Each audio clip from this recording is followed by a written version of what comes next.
what I really was struck by about your book, let me give you my short review, is that what I really appreciated was how raw it was, how personal it was, and how open you were about the transition, the way that you had bought into a lot of this and are admitting that you were part of this, as I was. And you had a very interesting soundbite yesterday. I want to just play this. You were on CNN, where you're a contributor now, with Anderson Cooper, and you told this little story. Listen to this. So I had family that sent a certified letter disowning me. They said, I've lost the trust of great men like Sean Hannity. Just funny, but they believe that.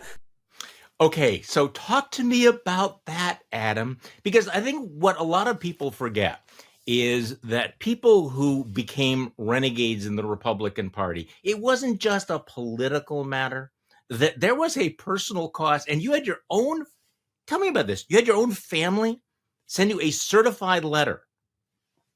I mean, yeah, I mean, what happened? We talk about brain worms. This is brain worms. So, like, I lived in Channahon, Illinois, and I would go down and visit my folks in Bloomington maybe once a month, right? Mm-hmm. So I go down on this once a month journey, and it happens to be the time that my dad's basically his kind of cousins, a big group of them. Okay. This certified letter shows up to me, to my parents' house. I'm like, oh, okay, well, interesting, good timing. I start reading it, and the first two words were, oh my, and I was, naive enough to think they were going to be like, oh my, how brave you have been. And it says, oh my, what a disappointment you are to us and to God. That was how it opened. Mm-hmm. And then it just went on, you've lost the trust of great men like Sean Hannity, Mark Levin, and like a few others in there. And I'm like, if you ever wonder if it's a cult, all you have to do is just look at what is the thing that they are upset at me about. And it wasn't much about principle. It was all about losing the trust of great men like Sean Hannity. And, I laugh about it because to me, it is just so ridiculous. But since I got out of Congress, I use the analogy of nobody has PTSD while they're in combat. It's when you're out. And it's been kind of coming to grips with the impact that's had. And, things like my co-pilot in Iraq, one of the guys I should be closest with sending me a text a year ago that says he's ashamed to have ever flown with me and ever served with me. Why? Yeah. Why? Because I don't know, because I told him the truth about January 6th or I'm not in his cult. And it's a real impact. And it's not, I tell a lot of my story. I wasn't even the one that released that letter, by the way. She's so crazy that the one that led that she released it, somehow thinking it would turn people. But, I say that because everybody's got a story like that. Yeah, everyone's got a story. And I'm sure like Thanksgiving's going to have even more. Yeah, exactly. Let me read you a passage from your book. This is actually from the introduction when I was talking about that it was kind of raw. This is what I was thinking of when I first read the book. You write, I feel some responsibility for January 6th and the rise of Marjorie Taylor Greene and her ilk, if only because I was a participant in and witness to the GOP's gradual descent into a dysfunctional and destructive force in our politics. Intoxicated by my status and addicted to the level of attention, I made compromises to, let's face it, feed my ego and sense of importance. The correction I made as I embraced my inner renegade and voted to impeach a president of my own party came late, but it did arrive.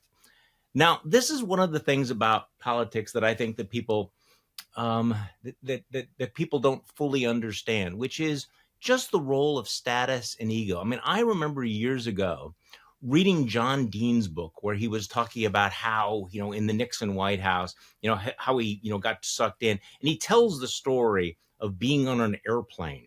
And when the airplane lands, the Secret Service or the marshals come on and say, Mr. Dean, we want to get, have you come out first because you're such an important guy.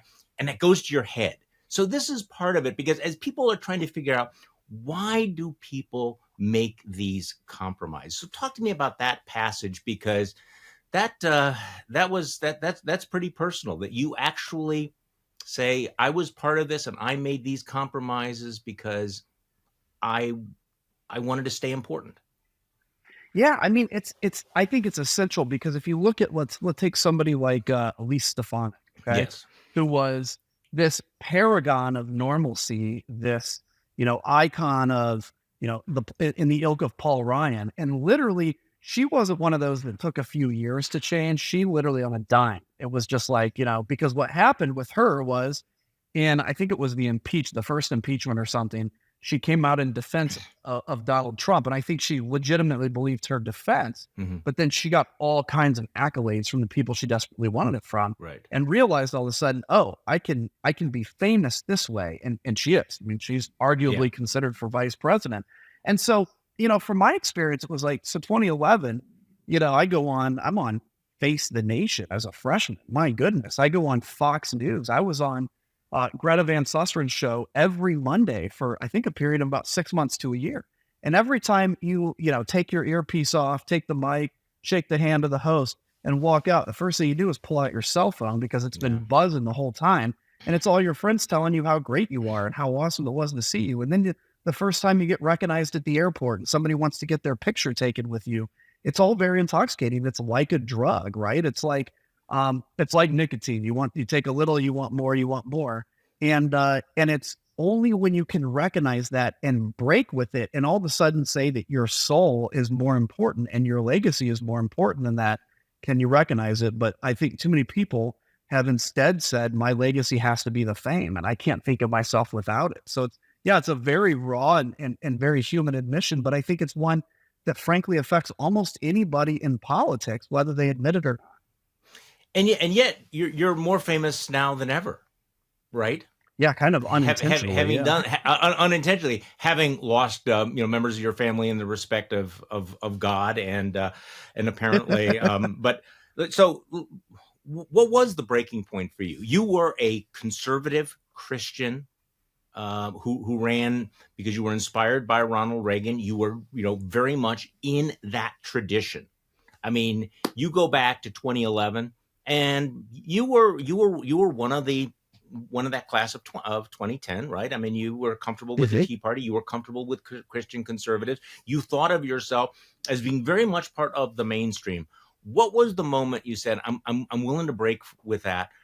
I'm not going to be part of that. I'm going to give all that up.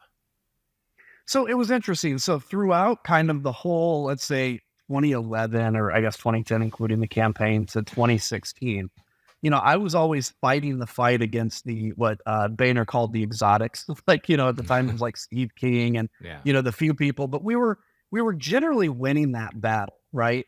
So I was engaged in that battle. It was when Donald Trump came along, and it's something I actually just realized today. And I talk about in the book how I went to this Republican retreat and got pretty hammered one night. Yeah. And I came to realize the reason mainly that happened is, I guess this is when I started the break, and I'll get to the full break, but Donald Trump gets elected. We all go to Philadelphia as Republican members of Congress for this retreat.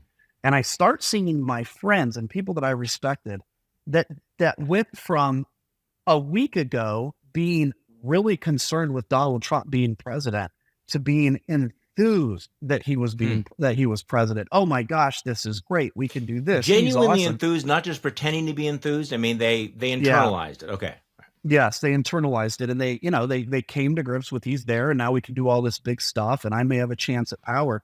That's when I started to realize, this is going to be dangerous. Now, I don't think, by the way, any of those actually believe, for instance, the election was truly stolen, but some of them got really deep. And you look at somebody like a Billy Long, for instance, who was pretty moderate, that ended up, being one of Donald Trump's biggest fans, begging for his support.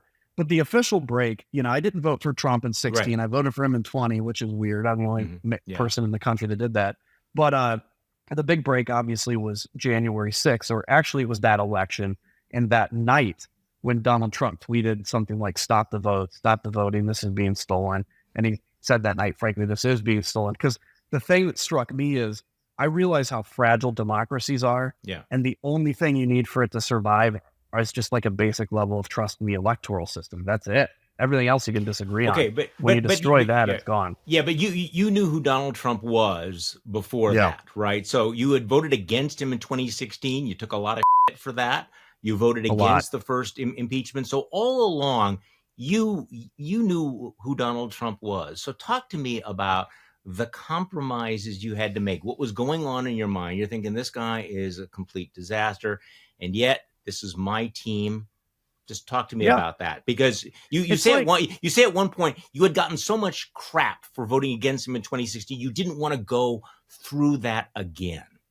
Talk to me about that. Yeah, and that's the whole reason I voted for him in 2020 was I didn't think he'd be a good president. You know, I obviously knew he wasn't a good president. I knew what he had done with Vladimir Putin, and I could kind of put salve on that wound a little bit to myself by saying, well, you know, when he said Putin was great, I spoke out against it. I spoke out when he retweeted, you know, Pastor Jeffries about civil war.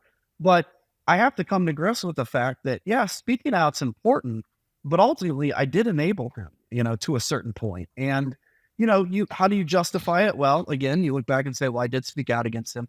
This is my team.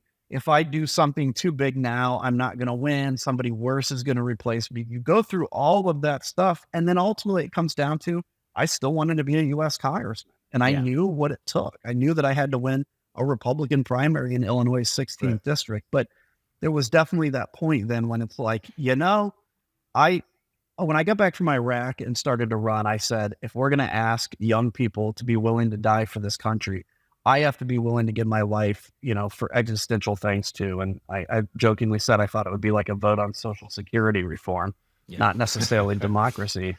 But it got to that point where I just said, I cannot be, because I don't make a commitment to any of the 700,000 people I represent. The only commitment I make is to the Constitution. That's it. Okay, let's just stick with this period of time. So you vote for him in 2020, but by January, February of 2021, you are voting to impeach him.